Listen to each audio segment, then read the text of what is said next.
Hello and welcome to Meanwhile back on the hobby farm. Hey, I know what you're thinking.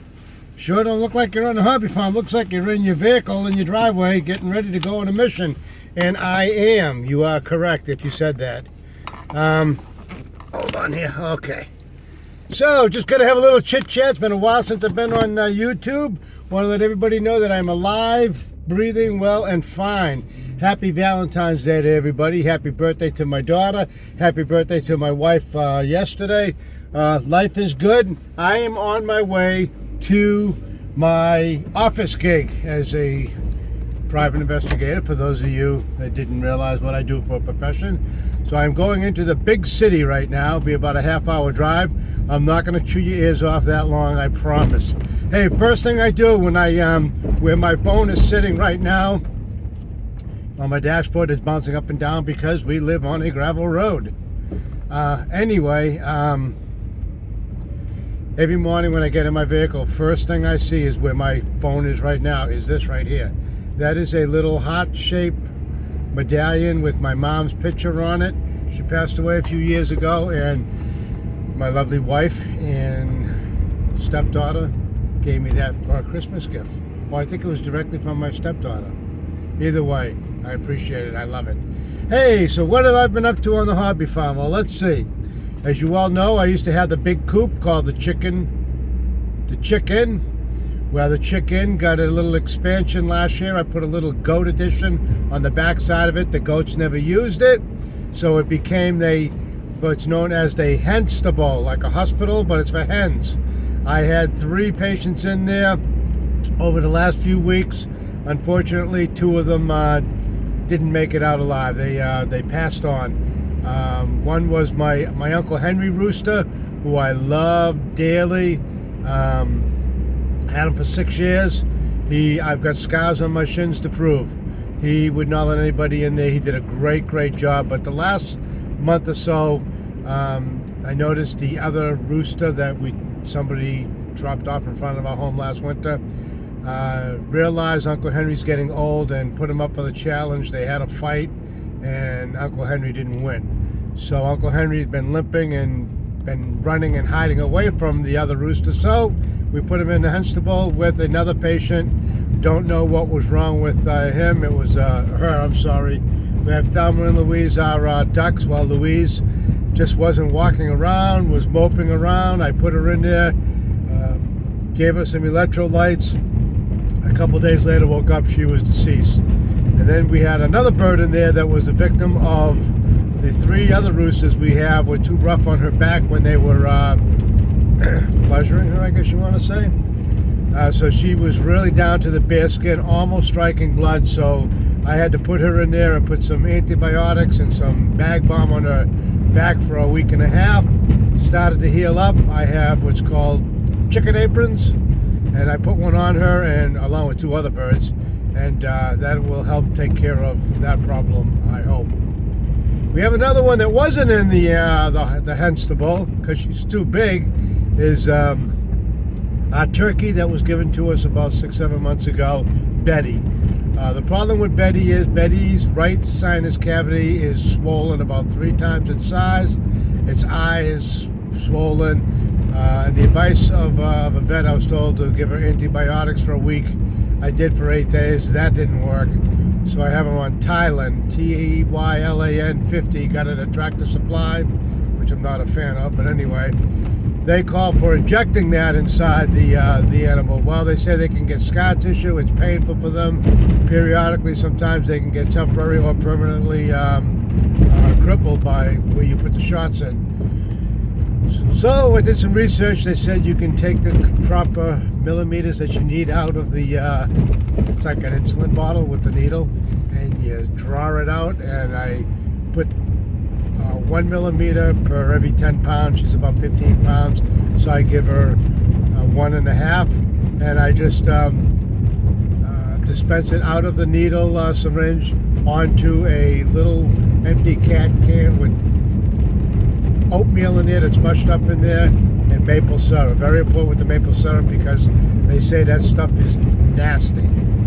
Don't tell my doctor. I stuck my finger in it to make sure it was nasty.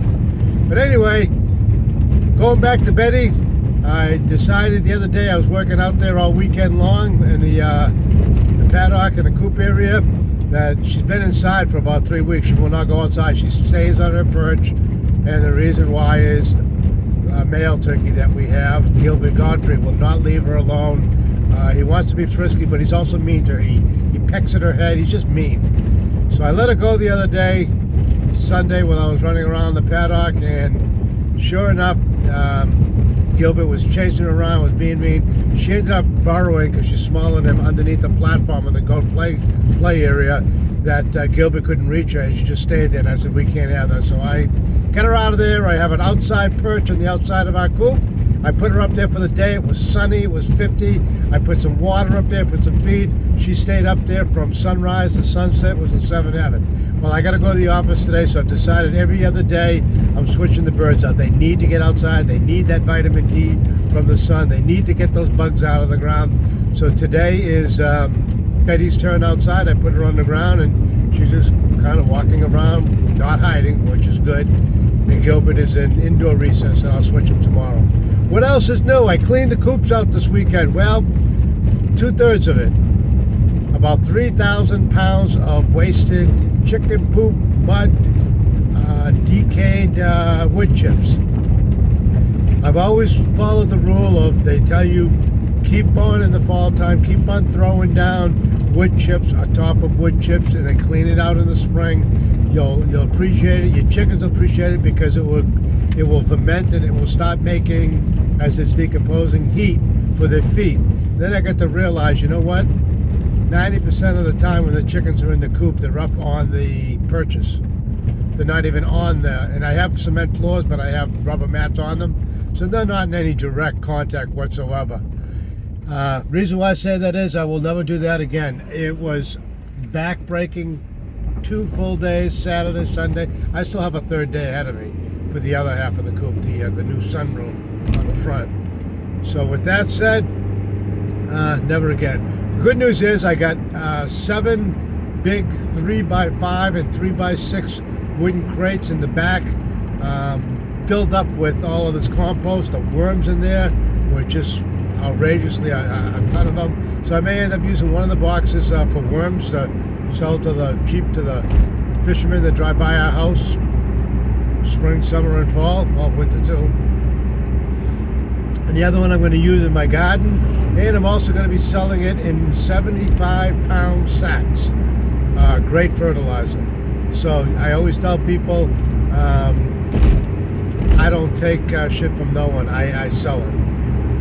Anyway, what else is new here? Going to be getting that garden going. We're going to be going to elderberries. We're going to be doing elderberries.